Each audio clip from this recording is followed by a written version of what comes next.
जो अंडरटेकिंग आज लॉयर्स की जानिब से यानी चौधरी परवेज इलाही साहब की जानिब से लाहौर हाई कोर्ट में जमा कराई गई है, क्या ये जमा कराई जानी चाहिए थी?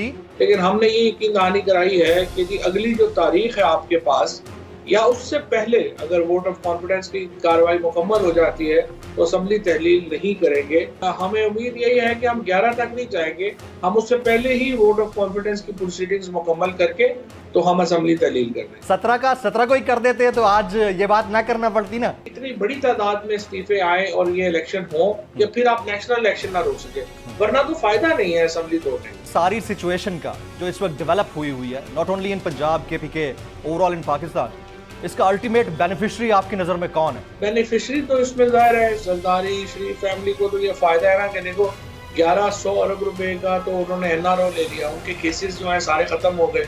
आपने खुद ही देखा है मिफ्ता इस्माइल और इसहाक डार की जो डिबेट्स है वो आप देख ही रहे हैं, उससे आप अंदाजा लगा सकते हैं कि हुकूमत कितनी बेबस है। फवाद चौधरी साहब, आपने एक पॉइंट पे कहा था कि क्योंकि एस्टैब्लिशमेंट हमारे साथ नहीं थी इस वजह से हमारी हुकूमत चली गई। हाँ, ये तो सही है। एस्टैब्लिशमेंट अगर मतलब ना हो, एक पार्टी ना बने तो फिर तो इलेक्शन नहीं रुक सकते, हुकूमत ये कायम नहीं रह सकती।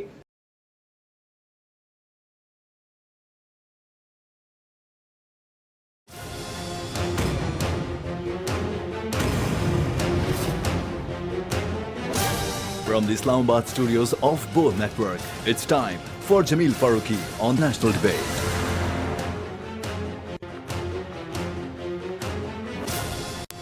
Good evening, welcome to National Debate. Punjab का सियासी आईनी बहरान किसी हद तक इसका ड्रॉप सीन हो चुका है और गवर्नर ने जो हुक्म जारी किया गया था उस हुक्म को लाहौर हाई कोर्ट की जानिब से मुअत्तल कर दिया गया है। सबसे अहम बात यह है कि इसमें एक अंडरटेकिंग ली गई है चीफ मिनिस्टर पंजाब परवेज इलाही साहब से, और परवेज इलाही साहब अब कौम को मुबारकबाद दे रहे हैं कि फैसला उनके हक में आया है और आज जीत उनकी हुई है। ये किस हद तक जीत है, ये बहुत बड़ा सवालिया निशान है। इसके बाद जो अंडरटेकिंग में एज इट इज अल्फाज हैं वो क्या है? अभी तक चमगोइयां हो रही हैं कि बहुत सारी बातें ऐसी लिखी गई हैं जो कि नहीं लिखी जानी चाहिए थी। सवाल ये भी है कि क्या चौधरी परवेज इलाही साहब को ये अंडरटेकिंग देनी चाहिए थी या नहीं देनी चाहिए थी? PDM ये समझती है कि परवेज इलाही साहब और 99% पंजाब असेंबली के जो अरकान हैं वो असेंबली की रिजोल्यूशन नहीं चाहते हैं। अगर वो नहीं चाहते थे तो आज जो कुछ हुआ है वो किस तरह से हो गया, या इससे पहले जो गवर्नर साहब ने हुक्म जारी किया वो किसकी कंसेंट के ऊपर किया, और फिर चीफ सेक्रेटरी साहब ने जब सिग्नेचर किए होंगे नोटिफिकेशन के ऊपर वो किस तरह से किए? ये वो तमाम सवालात हैं जिनके जवाबात जानना जरूरी हैं। एजेंडा ऑन द बात करने से पहले हम बात करेंगे ट्रेंडिंग टुनाइट की। ट्रेंडिंग टुनाइट आज का हमारा hashtag political crisis, political crisis. मुझे जमील फारूकी कहते हैं। आप मेरा program National Debate Bold News पर मुलाजा करते हैं। आज के हमारे मुअज़्ज़ज़ मेहमान किसी तारुफ के मोहताज नहीं हैं। सीनियर नायब सदर पाकिस्तान तहरीक इंसाफ और जनाब इमरान खान साहब यानी साबिक वज़ीर-ए-आज़म पाकिस्तान के दस्ते रास्त, साबिक वफाकी वज़ीर इत्तलात जनाब फवाद चौधरी साहब। फवाद चौधरी साहब, आपने इस 1-on-1 नेशनल डिबेट के लिए वक्त निकाला, आपका बहुत बहुत शुक्रिया। सबसे पहले तो ये फरमाइएगा कि जो अंडरटेकिंग आज लॉयर्स की जानिब से यानी चौधरी परवेज इलाही साहब की जानिब से लाहौर हाई कोर्ट में जमा कराई गई है, क्या ये जमा कराई जानी चाहिए थी? देखिए जमील, बात यह है कि अदालत क्या कह रही है। अदालत ये कहती है कि अगर हम बगैर नोटिस के सस्पेंड करें ये आप जो हुक्मनामा है गवर्नर का, तो फिर दूसरी पार्टी जो है आप बाहर निकल के असेंबली तोड़ दें तो दूसरी पार्टी जो है वो प्रेजुडिस हो जाएगी। तो आप ये हमें यकीन दहानी कराएं कि जब अगली समाअत को, यानी जब तक वो पार्टी पेश नहीं होती हमारे सामने, नोटिस उनको नहीं होता, तो आप असेंबली तहलील नहीं करेंगे। अदालत तो चाहती थी कि हम अंडरटेकिंग लंबी करें, पेंडेंसी ऑफ केस तक करें, लेकिन हमने ये यकीन दहानी कराई है कि जी अगली जो तारीख है आपके पास या उससे पहले अगर वोट ऑफ कॉन्फिडेंस की कार्रवाई मुकम्मल हो जाती है तो असेंबली तहलील नहीं करेंगे। और ये बेसिकली एक आई वुड से कि more of a technical thing, लेकिन आज कामयाबी तो बहरहाल हुई है। जैसे मैंने पहले कहा था कि गवर्नर का जो नोटिफिकेशन है उसका सिर्फ जहाज ही बना के उड़ाया जा सकता है क्योंकि वो पेटेंटली इलीगल है। और वो अदालत में साबित हुआ और अदालत ने यही नतीजा अखज़ किया है कि गवर्नर का जो नोटिफिकेशन है वो गैर कानूनी। चले, एक बात तो तय हुई कि गवर्नर साहब ने जो डी नोटिफाई किया उसको गैर कानूनी समझा गया, लेकिन यहाँ पर सवाल ये पैदा होता है कि जो मौजूद अदलिया की जानिब से आया वो भी कंडीशनल है, एक चीज एतमाद का वोट लेने की सूरत में। गवर्नर साहब भी वही कह रहे थे, तो फिर इन दोनों में फर्क क्या रहा? आप अगर लीगली इसको एक्सप्लेन करना चाहें तो। बिल्कुल, देखिए गवर्नर एतमाद का वोट लेने का तो कह सकता है वज़ीर आला को, और आइन के तहत वज़ीर आला के पास वोटों की अक्सरियत होना जरूरी है। ये बातें तो बिल्कुल सही है। मसला ये है कि आप सरप्राइज नहीं दे सकते। ये नहीं हो सकता कि मैं जमील फारूकी साहब को कहूँ कि जनाब आप उठे यहाँ से और वापस जाके आप वोट ले लें, या जिस तरह से अगर अभी सदर साहब कहें कि वजीर आजम को कि आप चाइना के दौरे पे हैं लेकिन आप सुबह 10 बजे एतमाद का वोट ले लें, ये नहीं है। आपने एक रिजनेबल टाइम देना है। हम ये कह रहे थे कि जनाब आपने जो नोटिफिकेशन जारी किया है उसमें रिजनेबल टाइम नहीं है। हमारे 4-5 लोग जो हैं वो मुल्क से बाहर हैं। अनफॉर्चुनेटली एक हमारी एमपी हैं, उनके बेटे जो हैं वो उनका इलाज हो रहा है, वो दुबई में है, एक जो है वो उम्रे के ऊपर है, एक लंदन में है, तो उन लोगों को वापस पहुंचने का मौका तो मिलना चाहिए। तो हम तो सिर्फ इसलिए ये टाइम हमने लिया है, और हमें उम्मीद यही है कि हम 11 तक नहीं जाएंगे, हम उससे पहले ही वोट ऑफ कॉन्फिडेंस की प्रोसीडिंग्स मुकम्मल करके तो हम असेंबली तहलील कर देंगे। अब दो चीजें हैं इसमें बड़ी इंपॉर्टेंट फवाद चौधरी साहब। पहली बात तो यह है कि वोट ऑफ नो कॉन्फिडेंस जो चौधरी परवेज लाई साहब के खिलाफ जमा कराई गई थी वो वापस ले गई है। स्पीकर डिप्टी स्पीकर के खिलाफ अभी तक मौजूद है। तो पहले जो मौजूद अदलिया ने हुक्म दिया है वोट ऑफ कॉन्फिडेंस का, जो आप लोगों ने एफिडेविट में लिख कर दिया हुआ है, वो होगा, या स्पीकर डिप्टी स्पीकर के खिलाफ वोट ऑफ नो कॉन्फिडेंस पे पहले बात होगी? नहीं, ये वोट ऑफ नो कॉन्फिडेंस पे पहले बात होगी। वोट ऑफ नो कॉन्फिडेंस जो स्पीकर और डिप्टी स्पीकर के खिलाफ है उसके ऊपर पहले वोटिंग होगी, और इंशाल्लाह कल हम तय कर लेंगे कि ये तमाम जो शेड्यूल है इसका वो क्या होगा। कल हम मीटिंग कर रहे हैं पंजाब की सीनियर लीडरशिप की, उसमें ये चीजें डिसाइड हो जाएंगी कि कब हम स्पीकर का जो है वो मामला ले रहे हैं और कब डिप्टी स्पीकर का ले रहे हैं। और इस सारी सूरत हाल के अंदर अभी तक क्लैरिटी इस बात की नहीं है, क्योंकि सोशल मीडिया के ऊपर लोग मुझसे पूछ रहे हैं, यकीनन आपसे भी पूछ रहे होंगे कि वो असेंबली तहलील होने वाला मामला क्या हुआ। ये सारा तो लीगल लकूनास के अंदर फंस गई ना चीजें, तो उसका क्या होगा जो खान साहब ने ऐलान किया था 17 दिसंबर को? देखिए जमील, ये तो नून लीग वालों से पूछना चाहिए ना कि एक हफ्ता पहले आप कह रहे थे जी असेंबली तहलील करे, हम इलेक्शन करा देंगे, हम ये कर देंगे। नहीं सर, पूछना तो आपसे भी चाहिए। फवाद भाई, कथा कलामी की माजरत, 17 का 17 को ही कर देते तो आज ये बात ना करना पड़ती ना। नहीं, मैं आता हूँ उसकी तरफ भी जी। पहले तो ये है कि नून लीग जो है उन्होंने क्यों ये टेक्निकल हर्डल्स क्रिएट किए, जबकि सिंपल था कि वो कह रहे थे जी आप इलेक्शन करवाएं और हम इलेक्शन करवाने के लिए तैयार थे। अब आपकी ये बात कि हमने 17 को ही असेंबली क्यों नहीं तहलील कर दी। देखिए, हम असेंबली तहलील इसलिए करना चाहते हैं कि मुल्क में एक नेशनल इलेक्शन हो। असेंबली तोड़ना जो है वो हमारा मकसद इस तरह नहीं है कि पंजाब या केपी में हम तोड़ दें, हम तो नेशनल इलेक्शन के लिए असेंबली तोड़ना चाहते हैं। उसमें दो बातें थी, एक तो जो इसहाक डार साहब की और प्रेसिडेंट साहब की गुफ्तगू चल रही थी, हमें उसमें उम्मीद थी कि वो कुछ संजीदगी का मुजाहरा करेंगे। दूसरा ये था कि हमें कौमी असेंबली से जो हमारे इस्तीफे हैं, हम चाहते हैं कि वो पंजाब और केपी के एक ही वक्त में मंजूर हों, ताकि इलेक्शन कमीशन एक ही शेड्यूल जारी करे तीनों जगहों का, जो तकरीबन फिर 70% के करीब नशिस्तें बन जाएंगी, 65% के करीब पाकिस्तान की, और उसके नतीजे में नेशनल इलेक्शन फिर आप नहीं रोक सकते। तो जो स्ट्रेटजी है हमारी वो ये है कि इतनी बड़ी तादाद में इस्तीफे आए और ये इलेक्शन हो कि फिर आप नेशनल इलेक्शन ना रोक सके, वरना तो फायदा नहीं है असेंबली तोड़ने का। तो आप 17 तारीख वाली बात नहीं बताई आपने, वो मैंने आपसे पहले पूछी थी। मैं यही आपसे कह रहा हूँ ना, 17 तारीख को आप यही कह रहे हैं ना कि 17 को ही आप तोड़ देते पंजाब असेंबली, आप यही कह रहे हैं। जी जी जी जी, मैं आपको यही अर्ज कर रहा हूँ ना कि हमारा पंजाब असेंबली तोड़ना खाली मकसद नहीं है, हमारा मकसद है नेशनल इलेक्शन कराना। और उस वक्त ये था कि हम चाहते हैं कि हमारा जो कौमी असेंबली के इस्तीफे हैं वो प्रोसेस हो, केपी असेंबली के जो डिसोल्यूशन प्रोसेस हो, पंजाब असेंबली की डिसोल्यूशन प्रोसेस हो, और अगर हुकूमत के साथ हमारी बातचीत हो जाए नेशनल इलेक्शन के लिए तो और भी अच्छा है। तो ये मामला है जिसकी वजह से हमने ये दिन दिए। तो इसहाक डार साहब और सदर मुमलिकत की जो मुलाकातें हुई हैं उसमें से कोई ब्रेक थ्रू नहीं हुआ आपकी नज़र में? नहीं, कोई ब्रेक थ्रू नहीं हुआ। वो इलेक्शन करवाना ही नहीं चाहते। हमारे अब ये जो इस्लामाबाद के इलेक्शंस के ऊपर जो उन्होंने हरकतें की हैं, उससे ये तय होता है कि ये इलेक्शन नहीं करवाना चाहते। They are too scared of elections, they just don't want to go into people. आप देखिए, जमहूरियत में तो आप अल्टीमेट फैसला अवाम करती है, जी। और अगर आप अवाम के पास ही जाने को तैयार नहीं है तो आप कैसे सिस्टम चलाएंगे? फवाद चौधरी साहब, सिस्टम तो बहरहाल ऐसे ही रगड़ रगड़ के चल रहा है। अब वो चाहते तो फाइनेंशियल इमरजेंसी भी है। अगर वो ये चाहते हैं तो क्या आप उनकी चाहत के ऊपर मिन्नो अन वैसे ही चलते रहेंगे जैसे वो चाहते हैं? क्योंकि हालात तो बहरहाल इस वक्त बड़े अनसर्टन है। फवाद साहब, फाइनेंशियल इमरजेंसी तो नहीं लग सकती। फाइनेंशियल इमरजेंसी का मतलब तो ये है कि हम बैंकक्रप्ट हो गए हैं। उसका मतलब ये है कि सारी सैलरीज आप स्लैश डाउन करेंगे। उसका मतलब ये है कि आप जो आपके खर्चात हैं उनमें ड्रास्टिक कमी आती है। वो तो ये नहीं हो सकता। उस समय तो बहुत बड़ा एक बहरान पैदा हो जाएगा। तो फाइनेंशियल इमरजेंसी का तो कोई इम्कान नहीं है।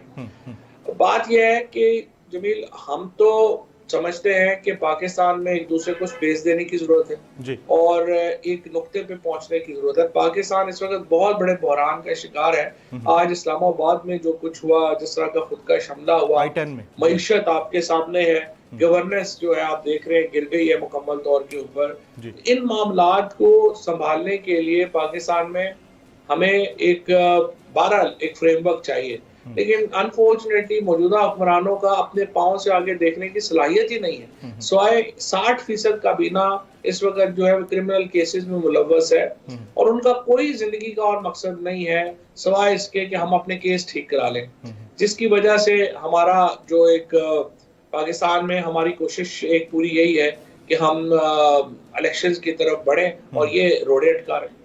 फवाद चौधरी साहब, इस सारी सिचुएशन का जो इस वक्त डेवलप हुई है, not only in Punjab KPK, overall इन पाकिस्तान, इसका अल्टीमेट बेनिफिशियरी आपकी नजर में कौन है?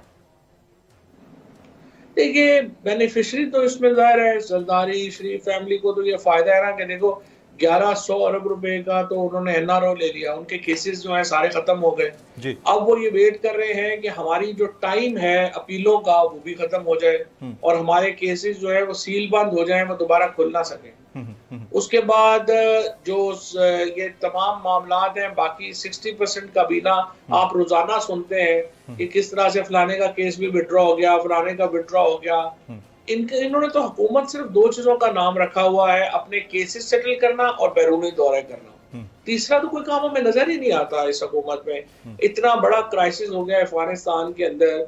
हमने जो गुफ्तगू शुरू की थी, हमने जो अफगान तालिबान ने जिस तरीके से हमारी मदद की, हमारे कहने के ऊपर उन्होंने हजारों लोगों को अफगानिस्तान छोड़ने की इजाजत दी। हमारे बड़े करीबी ताल्लुकात थे नई एडमिनिस्ट्रेशन से।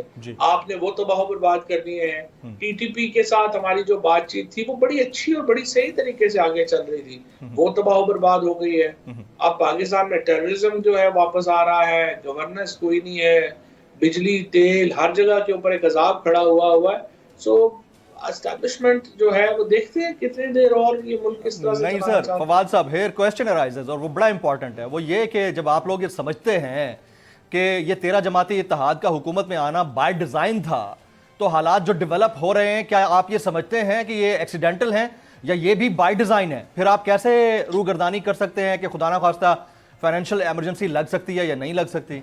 फिर तो अगर बाय डिजाइन नहीं हो रहा है तो फिर तो वो भी हो सकता है। नहीं, ये बाय डिजाइन नहीं हो, ये बाय डिजाइन नहीं हो रहा। ये तो बात हाथ से निकल गई है ना, डिजाइन इस तरह नहीं होता। अब देखिए ना, जब ये आए थे इन्होंने बड़ा सिंपल सोचा कि जनाब हमें $3 बिलियन सऊदीया दे देगा, $3 बिलियन कतर दे देगा, $3 बिलियन UAE दे देगा। उसके बाद IMF से हमारा प्रोग्राम हो जाएगा, अमेरिका हमारी पुश्त के ऊपर होगा और जो है वो मामला हम तो बड़े अच्छी तरह चला लेंगे।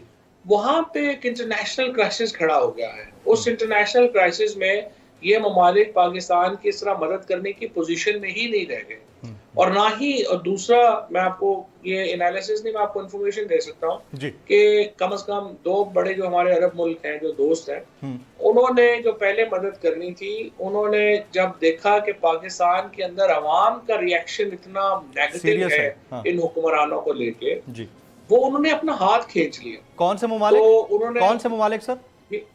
मैं नाम नहीं लेता सर, ले देना वो नाम। फिर अच्छा नहीं आई लगेगा। Would love to listen to the names of those countries. You would love to listen, but they may not love to listen उनका नाम लेने में। अच्छा। So उन्होंने ये दो कहा कि ममालिक हैं, अपना दो ममालिक हैं सर। दो ममालिक ने उन्होंने जब अपनी इंटेलिजेंस रिपोर्ट्स गैदर की हाँ। और यहाँ की एम्बेसीज से उन्होंने रिपोर्ट ली, तो उन्होंने कहा कि इन हुक्मरानों के साथ खड़े होने का मतलब ये होगा कि आप पाकिस्तान के अवाम के खिलाफ खड़े हैं। और दोनों जो पाकिस्तान के बहुत ही दोस्त हैं, दोनों ने ये कहा कि हम पाकिस्तान असल दोस्ती हमारी पाकिस्तान के अवाम के साथ है और हम ये नहीं चाहेंगे कि ये लगे कि हम पाकिस्तान के ऐसे लोगों की साथ खड़े हैं जो पाकिस्तान के पीपल ऑफ पाकिस्तान जिनको प्रूव नहीं करते। सो उन दोनों ने अपना हाथ जो है वो खींच लिया। उसके बाद से ये मुआशी क्राइसिस जो है वो हाथ से निकल गया है और अब तो फ्रैंकली इनको समझ ही नहीं आ रही मैरिज कैसे करनी है चीजें। आपने खुद ही देखा है मिफ्ता इस्माइल और इसहाक डार की जो डिबेट्स है वो आप देख ही रहे हैं, उससे आप अंदाजा लगा सकते हैं कि हुकूमत कितनी बेबस है इन सारे मामला को लेके और उनको कोई समझ नहीं क्या करना है। और अब ये जो लेटेस्ट हुआ है जो टीटीपी के साथ हमारा जो ब्रेक डाउन हुआ है अफगानिस्तान के साथ, ये पाकिस्तान में बहुत बड़े क्राइसिस को एड अप करेगा। और अनफॉर्चुनेटली यहाँ पे भी इनके पास कोई इमरान खान की ना एक रिस्पेक्ट है पख्तून जो लीडरशिप है उसमें और स्पेशली फान पख्तून लीडरशिप में उनके स्टांस की वजह से जो उन्होंने 20 साल अपना स्टांस जो है वो रखा उसकी वजह से उनकी एक रिस्पेक्ट है। सो उनकी बात सुनी जाती है। अनफॉर्चुनेटली बिलावल भुट्टो या शहबाज शरीफ वगैरह इनकी कोई हैसियत नहीं है, लिहाजा इनकी बात को कोई अहमियत नहीं देता। तो आप डिसअपॉइंट हैं पाकिस्तान की फॉरेन पॉलिसी से? देखिए, पाकिस्तान में हर वो शख्स जिसको पाकिस्तान की थोड़ी बहुत भी ख्याल है उसको डिसअपॉइंट ही होना है। उसकी वजह यह है कि जिस किस्म के हालात पैदा हो गए हैं पाकिस्तान की फॉरेन पॉलिसी को लेके वो बहुत ही डिसअपॉइंटमेंट है। और हमारे इस वक्त जो करीब तरीन दोस्त हैं वो भी हमसे पीछे हटे हुए हैं और स्पेशली मैं समझता हूँ कि अफगानिस्तान की सूरत हाल को हमने बहुत मिस हैंडल किया है और ये पाकिस्तान के लिए एक बहुत बड़ा डिजास्टर है in waiting. Very right. Fawad Chaudhry साहब हमारे साथ मौजूद हैं। ख्वातीन हज़रात, एक हुआ जाता है ब्रेक के बाद जब वापस आएंगे तो इस हुकूमत ने जिसको फवाद चौधरी साहब और पीटीआई इम्पोर्टेड हुकूमत कहते हैं, इन्होंने इलेक्शन तो कराने नहीं है क्योंकि इनके आगे कुआं पीछे खाई है। जब ये नहीं कराना तो ये करना क्या चाहते हैं और वो जो इनके फैसिलिटेटर्स हैं उनने क्या सोच रखा है, मुल्क के हालात जो इस नहज तक पहुंच गए हैं इसका नतीजा क्या निकलने जा रहा है आफ्टर दिस ब्रेक।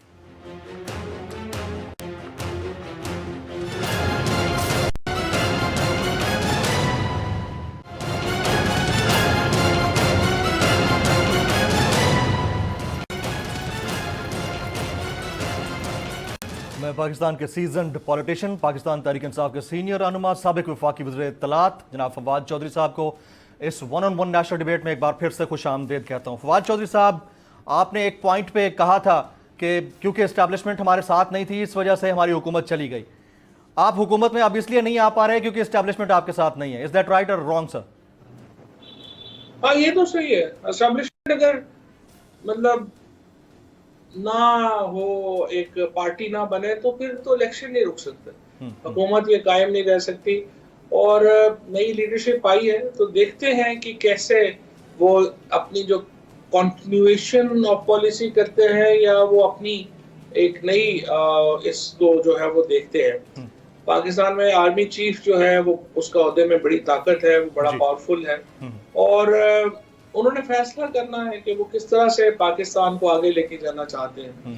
पाकिस्तान एक इकोनॉमिक डिफॉल्ट के दहाने के ऊपर है, एक एडमिनिस्ट्रेटिव क्योस के दहाने के ऊपर है, पॉलिटिकल इंस्टेबिलिटी है और इन सारे मामलात का ताल्लुक इलेक्शन से है। आप इलेक्शन करवाने को तैयार हैं या नहीं तैयार? मौजूदा हुक्मरान तो सीधी बात है इसलिए तैयार नहीं है कि उनको नजर आ रहा है कि वो इलेक्शन हार जाएंगे। एस्टेब्लिशमेंट को मैं सिर्फ ये समझता हूँ कि इदारे जो हैं वो तो देखिए ना, फौज को पीपल्स पार्टी की, नून की या पीटीआई की तो नहीं है, फौज तो पाकिस्तान की बेशक। और उनकी जो वर्किंग रिलेशनशिप है वो भी तमाम ही सियासी जमातों से होनी चाहिए।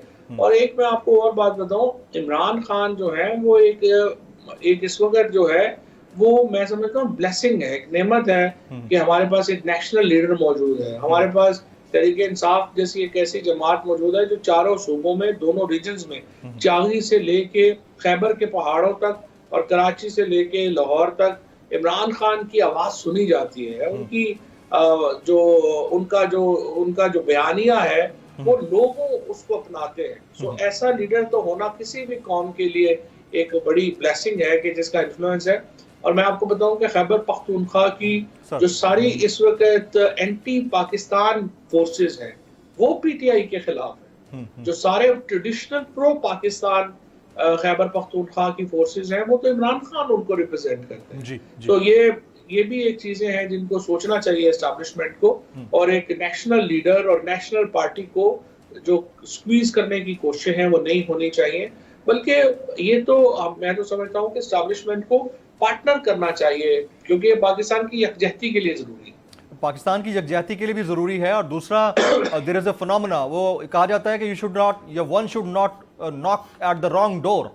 तो कहीं ऐसा तो नहीं है कि you are not in good ties with the establishment currently, because आपने खुद कहा कि वर्किंग रिलेशनशिप सबके साथ होना चाहिए और आपने अपनी ख्वाहिश का इजहार किया, तो आप लोग इस वक्त कॉन्टैक्ट में नहीं है? नहीं, कांटेक्ट में नहीं है, उस तरह से कांटेक्ट में नहीं है। और मेरे ख्याल में हमें जो कांटेक्ट है वो होना जरूरी भी है और ये अहम है कि पाकिस्तान में एक, आप देखिए हमारी फौज के साथ या इदारों के साथ तो जाहिर है कि हमारी तो कोई लड़ाई नहीं है, ना ही हम उनके साथ जो है वो कोई किसी तनाज़े में पड़ना चाहते हैं। हम तो वर्किंग रिलेशनशिप चाहते हैं और हम चाहते हैं कि एक फेयर मौका दिया जाए पाकिस्तान के, और हाँ एस्टैब्लिशमेंट को भी और पाकिस्तान की सियासी जमातों को भी एक असूल मानना होगा, और वो ये है कि हतमी फैसले का इख्तियार पाकिस्तान के अवाम का। बिल्कुल ये नहीं हो सकता कि हम बंद कमरों में कोई फैसले कर लें और कहें कि नहीं अब यही फैसले होंगे, पाकिस्तान के लोग माने या ना माने, ये नहीं होना। फवाद चौधरी साहब, कितने अरसे से आप लोग कांटेक्ट में नहीं है? नहीं है, जो सदर साहब के जरिए कांटेक्ट तो होता रहता है। सदर साहब जो है वो डायरेक्ट कांटेक्ट नहीं है, ये हमारा डायरेक्ट कांटेक्ट। अच्छा, मैं अब इसको थोड़ा सा रिफ्रेज कर लेता हूं। खान साहब जब लॉन्ग मार्च ला रहे थे पिंडी की जानिब वजीराबाद से पहले, बल्कि लाहौर के अंदर रहते हुए उन्होंने कहा था कि मियां शहबाज शरीफ, मैं तुम्हारी बात क्यों सुनूंगा, जिनसे मेरी बात होनी चाहिए मैं उनसे बात कर रहा हूं और राब्ते में हूं। तो क्या उस वक्त राब्ते में थे खान साहब? जी, उस वक्त राब्ते में थे, उस वक्त बात हो रही थी। और आपको याद होगा इमरान खान ने कहा था कि एक अगर एक्सटेंशन थोड़ी बहुत हो जाए और इलेक्शन हो जाए तो ये होगा, अच्छा होगा। तो वो उस पर वो तैयार थे। और पिछली जो जनरल बाजवा साहब थे उनका वो इस पर तैयार थे, अगर एक्सटेंशन होती है 5-7 महीनों की तो वो इलेक्शन कराने के लिए जो है वो तैयार हो जाए। और बाद में 12 अपनी सूरत उन्होंने हुआ, चेंज हुआ, व्हाटएवर, लेकिन ये था कि हम तो चाहते थे कि एक इलेक्शन करा के जाए क्योंकि स्टेबिलिटी उसी से आनी थी, लेकिन बहरहाल वो नहीं हो सका और उसके नतीजे में Pakistan is now very very unstable और जो हालात है वो आपके सामने। राइट फवाद चौधरी साहब, एक और चीज़ बड़ी इंपॉर्टेंट है, मैं आपका उसके ऊपर इनपुट ज़रूर चाहूँगा। उसकी वजह यह है कि पाकिस्तान जैसे मुल्क के अंदर अकाउंटेबिलिटी तो बराए नाम है, ना होने के बराबर है। ऑलरेडी बहुत सारे मामलात के अंदर हम देखते हैं कि लोग फ़ायदा उठा जाते हैं, जिसको आप लोग एनआरओ का नाम देते हैं, या समझिए सेल्फ बेनिफिशरीज हैं सिचुएशंस के। लेकिन इस सारी सूरत हाल के अंदर मेरे इंटरव्यू में खान साहब ने एक बात कही थी कि पाकिस्तान में जो रजीम चेंज ऑपरेशन हुआ उसके जो भी किरदार थे वो मीर जाफर, मीर सादिक और गद्दार हैं, ये उन्होंने कहा था। लेकिन उससे 3 दिन बाद उन्होंने एक और स्टेटमेंट दे दिया कि वो नहीं चाहते कि बाजवा साहब के खिलाफ कोई भी कानूनी कार्रवाई हो। तो ये दो कॉन्ट्राडिक्टरी स्टेटमेंट्स नहीं है सर? नहीं, कॉन्ट्राडिक्टरी वो स्टेटमेंट उस तरह से नहीं है, लेकिन सवाल, और बिल्कुल मैं समझता हूँ कि बिल्कुल अप्रोच ठीक है उनकी। देखिए बाजवा साहब हो या कोई भी हो, ये हम माजी में नहीं जिंदा रह सकते, हमने आगे मुस्तकबिल में देखना है। और मुस्तकबिल में तो सर फिर पीडीएम वालों को भी भूल जाए ना, उनके भी माजी को छोड़ दें, फिर मुस्तकबिल को देखें। किनको? पीडीएम की बात करो। नहीं, पीडीएम के भी हमारी उनसे कोई जाती लड़ाई तो नहीं है ना, पीडीएम से कौन सा हमारा जाती लड़ाई। I am talking about the accountability sir, मैं अकाउंटेबिलिटी की बात कर रहा हूं। अकाउंटेबिलिटी तो देखो ना जमील, वो मेरे पैसे तो नहीं है ना, या इमरान खान के पैसे तो नहीं है, वो तो पूरे पाकिस्तान के पैसे हैं, वो हम तो नहीं छोड़ सकते, वो पैसे तो उन्हें वापस करने पड़ने हैं। और ये जो जब भी हमें चाहे लॉज में अमेंडमेंट करनी पड़ी, हमें जो कुछ भी करना पड़ा, उन लोगों को हम ये पहले भी कभी हमने ये नहीं कहा कि नवाज शरीफ को लाजमन जेल में रखना है। हमने कभी नहीं चाहा कि मरियम नवाज को आपने लाजमन जेल में रखना है। हम सिर्फ कहते हैं कि वो जो पैसे यहाँ से गए हैं आप वो वापस करें, उसके बाद आप जहां मर्जी जाएं, जहां मर्जी रहें। लेकिन ये तो नहीं हो सकता कि आप अरबार रुपया पाकिस्तान से लूट के बाहर ले जाएं और उसके बाद आप कहें कि आपको कोई पूछे भी ना। Very right. अब जरा इधर आ जाते हैं ना, चीफ सेक्रेटरी साहब ने किस तरह दस्तखत कर दिया सर नोटिफिकेशन के ऊपर? गवर्नर साहब ने भी कर दिया, कुछ करने जा रहे हैं आप लोग इसके ऊपर? अच्छा, अब आप जरा देखिए जी। पहली बात तो ये है कि गवर्नर ने स्पीकर साहब को कहा कि आप एक सेशन बुलाएं जी जिसमें वजीर आला एतमाद का वोट ले। स्पीकर ने आगे उनको जवाब दिया कि देखिए लाहौर हाई कोर्ट की जजमेंट है मंजूर भट्टू केस, वो कहती है 10 दिन से पहले आप एतमाद के वोट का नहीं कह सकते। दूसरी बात यह है कि स्पेशल सेशन बुलाना है और आपने जो सेशन बुलाया था आपने प्रोरोग ही नहीं किया। आपने अपना सेशन प्रोरोग करेंगे तो फिर हम अगला सेशन बुला सकते हैं सर। और इसलिए मैं आपका जो मुतालबा है उसको मुस्तरद करता हूँ। ये स्पीकर साहब और गवर्नर के दरमियान एक गुफ्तगू हो रही है सर। रात को गवर्नर साहब जो है वो उठते हैं 12-1 बजे और वो कहते हैं कि मेरे ख्याल में चीफ मिनिस्टर एतमाद का वोट लेने को तैयार नहीं है, लिहाजा मैं समझता हूं कि उनको मैं डी नोटिफाई कर रहा हूं। मामला स्पीकर और गवर्नर के दरमियान है, डी नोटिफाई चीफ मिनिस्टर हो रहा है। जी जी जी। उसके बाद जो है हमारे चीफ सेक्रेटरी साहब जी, उन्होंने 12:15 बजे 12:30 बजे तक जो है वो इमरान खान से भी उन्होंने राब्ता किया, उन्होंने इनसे परवेज इलाही साहब से भी राब्ता किया। उन्होंने कहा जी ये तो बिल्कुल अनकॉन्स्टिट्यूशनल है, इलीगल है, मैं नहीं समझता कि ये दुरुस्त है। और उसके बाद उन्होंने एक लेटर लिखा गवर्नर पंजाब को सर। तो गवर्नर पंजाब के खत में उन्होंने लिखा कि जनाब आपने जो कहा है इसकी लीगल इंटरप्रिटेशन चाहिए और ये इसके कानूनी इश्यूज हैं, लिहाजा मुझे इसमें कानूनी राय चाहिए। उसके आधे घंटे के बाद क्या होता है, अब आप जमील फारूकी साहब आप सारे मामलात को समझते भी हैं, कॉमन सेंस भी आप में है सर। अगर मैं चीफ सेक्रेटरी हूं और मैं कह रहा हूं कि ये मामला कानूनी इंटरप्रिटेशन का है तो मैं जो तशरीह है या मशवरा है मैं किससे करूंगा?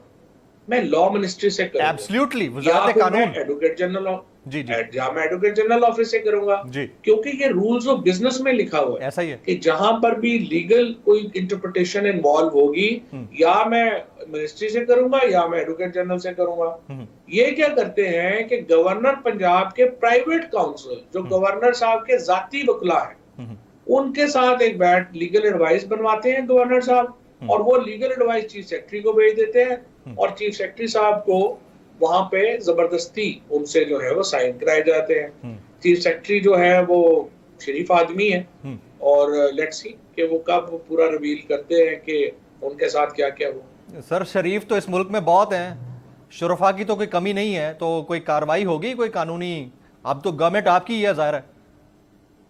अब इसको इस तरह से है कि इन्होंने जो पंजाब असेंबली है उन्होंने एक प्रिविलेज मोशन आज पास किया है सर और स्पीकर साहब जो है वो ये करेंगे कि वो पूरी असेंबली को प्रिविलेज कमेटी डिक्लेयर करके गवर्नर और चीफ सेक्रेटरी दोनों को असेंबली में तलब कर रहे हैं और वहां पे उनसे वो इंक्वायरी कर रहे हैं कि आपने ये जो प्रोसीडिंग्स की ये किस तरह से की और आप कौन कौन इसमें मुलव्वस था और उसके बाद वो इसके ऊपर अपनी जो प्रिविलेज कमेटी के जो इस्तेहकाक है जी पंजाब असेंबली का, क्योंकि देखिए वज़ीर आला और वज़ीर आज़म को असेंबलियां इलेक्ट करती हैं और वही रिमूव करती हैं। अनइलेक्टेड और सिलेक्टेड गवर्नर के पास या सदर के पास ये इख्तियार नहीं है। लेकिन बहरहाल ये जो उन्होंने किया वो अनकॉन्स्टिट्यूशनल था और पंजाब असेंबली में उनको ये जवाब देने पड़े।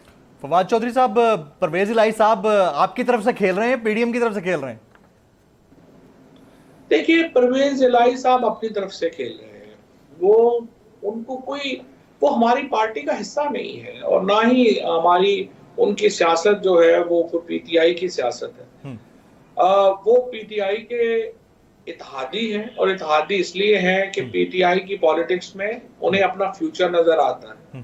फ्यूचरिस्टिक पॉलिटिक्स में चौधरी साहबान को नजर आता है कि उनका पीटीआई के साथ बैठना उनके लिए अच्छा है, लिहाजा वो पीटीआई के साथ है। हमें उनके साथ रहने में फायदा है, इसलिए हम उनके साथ हैं। सो ये एक पॉलिटिकल अलायंस है, कोई हमारी रिश्तेदारी तो नहीं है। नहीं, पॉलिटिकल अलायंस है, लेकिन बाय ऑल मींस किसी भी तरह से वो दिलो जान से तो पीटीआई के साथ हैं। लगता है लेकिन जितना भी उनको बेनिफिट मिल रहा है उसके तमाम अल्टीमेट बेनिफिशियरी पीडीएम वाले हैं, वो हमें अपेरेंटली नजर आता है।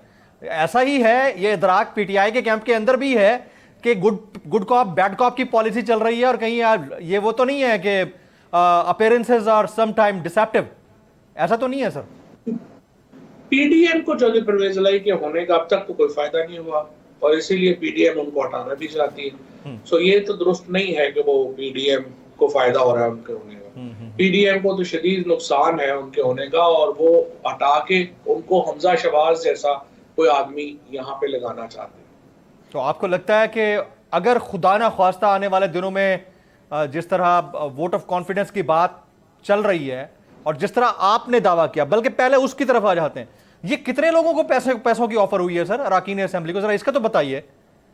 कल 2 ख़वातीन ने खान साहब के सामने ये कहा, और इससे पहले एक जो मर्द एमपीए है उन्होंने ये बात की। सो 3 एमपीए जो हैं उन्होंने ये खान साहब के सामने आके ये बातें कही।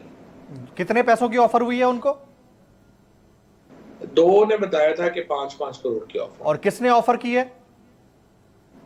वो उन्होंने कहा कि हम नहीं बता सकते बिकॉज हमारे ताल्लुक वाले हैं। और नहीं, यानी किस पार्टी की तरफ से हुई है? किस पार्टी की तरफ से? आई मीन ओवरऑल पीडीएम की तरफ से? Peoples party. पाकिस्तान में जब को पैसे देने की बात आती है तो उसके बाद तो कोई सवाल भी नहीं पूछता कोई कि किसने दिए। अरे तो पता ही है। तो जब ये हुआ है तो आप लोग कोई प्ली लेना चाहेंगे लीगल? वैसे तो ये बाबर अवान साहब के बकौल सरजमीन बेआईन है, लेकिन फिर भी आप कोई कानूनी चाराजोई करना चाहेंगे? कि हॉर्स ट्रेडिंग तो बहरहाल फिर हो रही है, लेकिन फ्रैंकली कोई इसके ऊपर संजीद इलेक्शन कमीशन ने एक्चुअली तो कार्रवाई करनी होती है। इलेक्शन कमीशन का हाल आपके सामने है। सो पाकिस्तान कोई यहाँ पे आइन कानून वगैरह बड़ा पीछे रह गए हैं, और सच्ची बात यह है बड़ा दुख होता है हमें अपना अदालती निज़ाम देख के। 130 नंबर के ऊपर दुनिया में काउंट है, कोई दुनिया में कोई ट्रस्ट करने को ही तैयार नहीं है, और पाकिस्तान का अदालती निज़ाम सर्टेनली रिक्वायर्स अ बिग एक ओवरऑल चाहिए उसको। फवाद चौधरी साहब, एक आखिरी सवाल। जिस तरह अभी आपने अदालती निज़ाम यानी निज़ाम इंसाफ हमारा डेफिनेटली उसका नंबर्स हमें बताते हैं कि कितनी डिसअपॉइंटेड फिगर्स हैं, लेकिन फिर अगेन आज़म स्वाति साहब का जो महफूज फैसला था वो आया और उनकी दरख्वास्त ज़मानत मुस्तरद कर दी गई। इसी तरह शहबाज गिल साहब उनके वारंट गिरफ्तारी जारी हुए, काबिल ज़मानत ज़रूर हैं लेकिन जारी हो गए। तो अब तो चेहरे तब्दील हो चुके हैं, मामलात डिफरेंट हैं।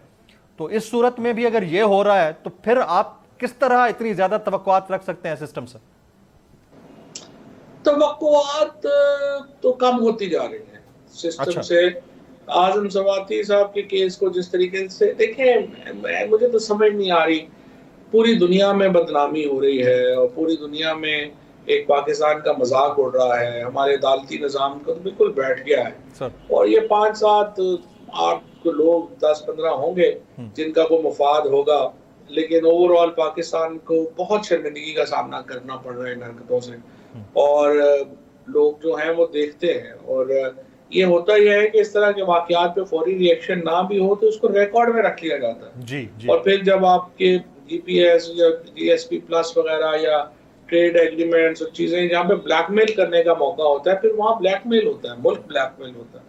तो ये तो समझने की बात है, जो लोग अथॉरिटी में हैं, पावर में हैं, पावर जो है ना वो कहते हैं power corrupts and absolute power corrupts absolutely. क्या बात है। और ये बड़ी एक पावर, एक बड़ी आई वुड से कि बड़ा शार्प एज वेपन है, इसको बड़ी एहतियात से इस्तेमाल करना। एब्सोल्युटली राइट जनाब फवाद चौधरी साहब, इंतहाई साथ बड़े तदब्बुर के साथ उन्होंने सारे सवालात का जवाब दिया। और यही चीज़, यही खूबी कहलाती है किसी भी पॉलिटिशियन की कि चाहे सवाल सख्त हो या फिर आपकी मर्जी का हो, लेकिन सवाल पूछा जाना चाहिए, जवाब देने का इस्तेकाक है कि जवाब देने वाला कैसा देता है। आज की नेशनल डिबेट में जो मेन चीज़ निकली है वो ये कि एस्टैब्लिशमेंट से रवाबित नहीं है, काफ़ी अरसे से नहीं है, और अभी बुरहानी कैफियत जो है उसमें डिसअपॉइंटमेंट बढ़ रही है, और फवाद साहब कहते हैं कि तवक्कुआत और कम हो रही हैं। आज की नेशनल डिबेट से इतना ही। जमील फारूकी को इजाज़त दीजिएगा।